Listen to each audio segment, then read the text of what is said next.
Sorry, I'm still grubbing on the sushi. But okay, so I really like the parenting blog post or space from Jessica Grove. I get her parenting newsletter. I think modern day parenting is something that hasn't been explored in enough depth because American moms are kind of very different from moms all over the world, because most American moms are like working. So these like educated women who have children and are momming and are working. Anyway, so I found this article. It's pretty short, but I think it's worth reading. So it's called How Dr. Becky Spends Her Sundays. The parenting expert tries to fit it all in, from workouts and pancakes to game times and play dates. It is really hard to fit it all in, but you can get it done. I will say. As a person who manned 4 schedules over 3 time zones in 4 different parts of the world, you can get it done. Is it really hard? Yes. Are you going to miss things? Yes. Can you do it? Yes. So this was actually just written by Tammy Lagorce on September 17, 2022. Rebecca Kennedy, or Dr. Becky to the millennials who follow her parenting advice on Instagram and other digital platforms, just published her first book. Ooh, we're going to read that. Good Inside, A Guide to Becoming the Parent You Want to Be. Well, that's great.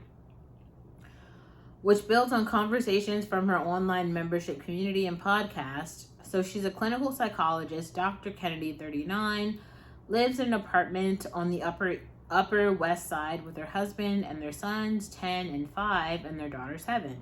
Awesome. Chair pose. I'm up before my children, usually by 5:30. That's early. If I sleep close to 6, even on a Sunday, it feels like a big win. I have quiet time before the list of care tasks begins. I sit in my favorite chair, which kind of wraps around me in the living room, and look out the window and sip my coffee. That's real shit. Then I'll open up Peloton and do a yoga class in the apartment, either one with Chelsea Jackson Roberts or Kristen McGee. I love both of them. The rules. My kids know the mornings allowed to begin when it's 7. That's our rule. My youngest might come out then and start playing with Paw Patrol figurines, setting up scenes and things like that until the others are up, or he might do some version of Downward Dog with me while I finish my class. That's funny. So you've got a picture of her like walking across the street with her kid on a scooter. Kitchen duties. When the older 2 are up, we start to make breakfast as a family. That's definitely a big thing. That takes a lot of time. My husband makes pancakes, or I do, but it's better if he does because I mess up the batter or burn them. We encourage the kids to help out. They do, but it isn't as smooth as it sounds. My daughter will want to use a knife someone else is using, or it will be, no, that's my area. There's always an argument happening, but we sit down for breakfast together. Different directions. My daughter plays soccer and my oldest is really into baseball, so depending on the schedule, we'll either do all of it or my husband will take my older son to baseball. I might take my younger son to soccer, or my parents might come in to help. They're in Westchester. They're very involved. That's really nice to have grandparents who are involved. When I feel like I need a hand, or I'm overwhelmed, or the 3 kids need to be in different places, they're the people I call. That is a privilege. I definitely have to rely on my parents quite a lot as well. We'll talk about that another time.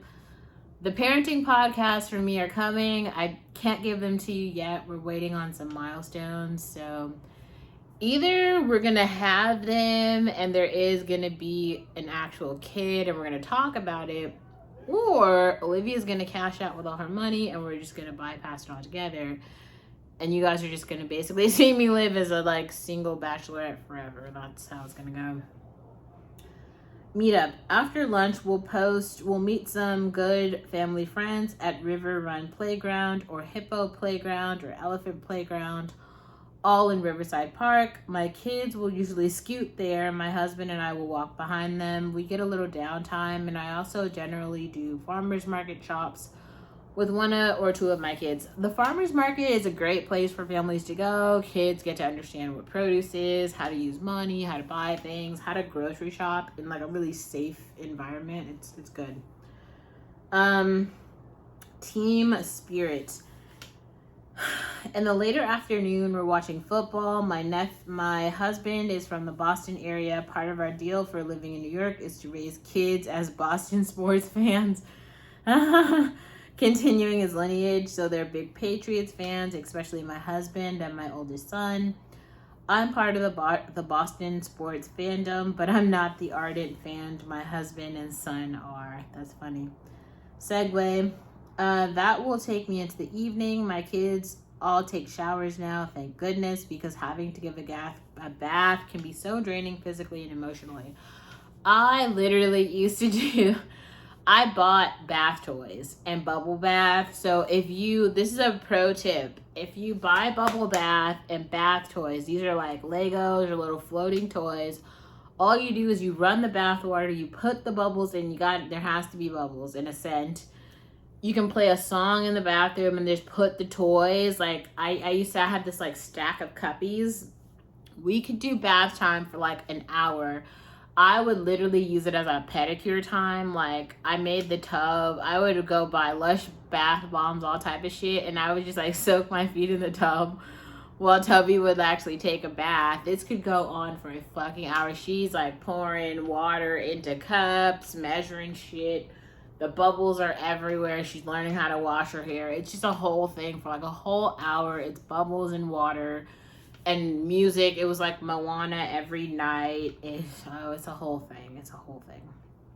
I love so many children's books. The starting bedtime for our youngest one is 7 p.m. Oh, damn. She's in early. I'll read him a book. I love so many children's books. It's Elephant and Piggy over here. Oh, my God. Elephant and Piggy is so popular.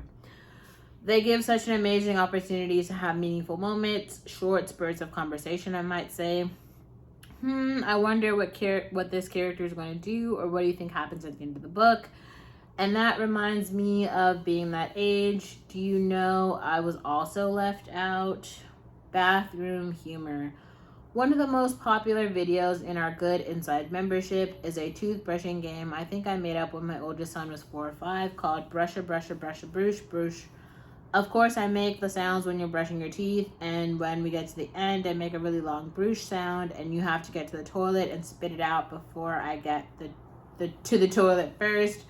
Sometimes there's a mess, but it's a way of avoiding the power struggle, and it's worth it in my book. That's funny. The mess is the result of letting yourself have some fun. With my youngest, we do a big hug and squeeze at bedtime. I always talk about filling you up with mommy for the night, and me filling up with you. Games people play. Different bedtimes mean my 7 and 10-year-olds are maybe still watching the Patriots game. We're also big on games in my family. Oh, sorry. We might sit around the card table and play Rat-a-tat-cat. We're into Boggle too. My son and daughter read themselves to sleep. Oh, that's good. And then what might happen is my husband might turn on a show and I'll watch for 20 minutes and say, oh, I'm so tired, we need to pause it. If I'm on the couch in that mode, I start to get tired, and that's about 9:15. That's right. It's 9:34 right now, and I'm fucking tired. Work creeps in. If I bring my phone to bed, which I usually don't, I'll be looking at work stuff or checking on our membership community. There's a ton of posts. Such good things happen in there. People sharing things, and the honesty, the vulnerability. I'll want to make a video for someone or jot down some thoughts. I do that during the day too. That's it. This is very real. That sounds very true to life. Yeah, if you're a mom and you haven't heard of some of those things before, join the club. Read the parenting newsletter.